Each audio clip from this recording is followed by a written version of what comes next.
నమస్తే ఫ్రెండ్స్, నా పేరు సాయి కృష్ణ ఆజాద్, హైకోర్టు అడ్వకేట్. మాకు విజయవాడలో ఆఫీస్ ఉంది, అలాగే హైదరాబాద్లో ఆఫీస్ ఉంది, అలాగే ఢిల్లీలో కూడా ఆఫీస్ ఉంది. ఓకేనా ఫ్రెండ్స్, దయచేసి మీకు ఏదైనా అపాయింట్మెంట్ కావాలంటే మా నెంబర్ 9948090355 అనే నెంబర్ని దయచేసి మీరు ఫోన్ చేసి అపాయింట్మెంట్ తీసుకోండి. ఈ వీడియోలో ఎలాంటి ఎడిటింగ్స్ ఉండవు, గుర్తుపెట్టుకోండి. అలాగే ఇది కేవలం అవగాహన కోసం చేసే వీడియో, దయచేసి మీరు ఇది అర్థం చేసుకోండి. ఓకేనా ఫ్రెండ్స్, ఇది వచ్చేసరికి డైవర్స్ తీసుకోకుండా సెకండ్ మ్యారేజ్ చేసుకోవచ్చా, ఇది చాలామంది అడుగుతూ ఉన్నారు.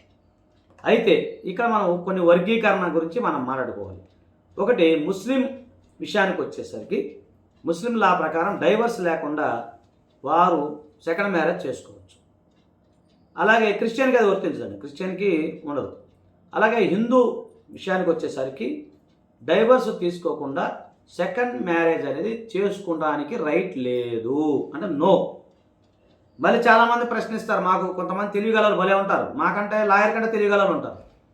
వాళ్ళు ఏమంటారంటే, సార్ మరి భార్యతో మేము సంతకం తీసుకోవచ్చా, అలా అంగీకారంతో పెళ్లి చేసుకోవచ్చా అని అంటారు. అది సినిమాలో తప్ప బయట ఉండవు, అలా కూడా లేదు.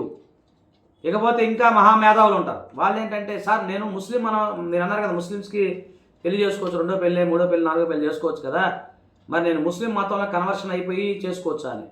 అది కూడా నేరమే, దానికి సంబంధించిన జడ్జిమెంట్ ఉంది, మన వీడియో ఉంది, చూడండి, నేను లింక్ కింద ఇస్తాను. సో ఎవరైనా సరే తెలివిగల వాళ్ళు హిందువులు అయ్యుండి వాళ్ళు కనుక ఈ మామూలుగా హిందూ నుంచి ముస్లింగా కన్వర్షన్ అయ్యి ఇంకో వివాహం చేసుకుంటే కూడా అది కూడా చెల్లదు. అలాంటి తెలివితేటలు ఉపయోగించమాకండి, ఓకేనా. సో మరి ఏంటి సార్, మరి పరిస్థితి ఏంటి అని అనుకున్నప్పుడు, ఎప్పుడంటే ఒక హిందూ పురుషుడు కానీ స్త్రీ కానీ ఇంకో వివాహం చేసుకోవాలి అనుకున్నప్పుడు, ఒకటి డైవర్స్ తీసుకోవాలి, రెండు భార్య కానీ భర్త కానీ మరణించినప్పుడు అప్పుడు రెండో వివాహం చేసుకునే అవకాశం ఉంటుంది. అలా కాకుండా మీకు ఇంకోటి చెప్తాను, ఎవరైనా సరే 7 సంవత్సరాలు గుర్తుపెట్టుకోండి, 7 years కనుక కనిపించకపోతే, అంటే ఉదాహరణకి ఒక వ్యక్తి 2024 జనవరి 1 నాడు తప్పిపోయాడండి అనుకుందాం. అప్పుడు తప్పిపోతే అతని మీద మనం మిస్సింగ్ కేసు పెట్టాం. సో అతను దొరకలేదు, ఎక్కడున్నాడు, ఏ అబౌట్స్ తెలియదు, ఉన్నాడా, పోయాడా, సచ్చాడా కూడా తెలియదు. సో 7 years మీరు వెయిట్ చేయాలి. అంటే ఎప్పుడు వస్తుంది, 2024 7 కలిపితే 2031 దాకా ఎదురు చూసి అప్పుడు మీరు దాని తర్వాత సెకండ్ మ్యారేజ్ చేసుకునే అవకాశం ఉంటుంది. ఓకేనా ఫ్రెండ్స్.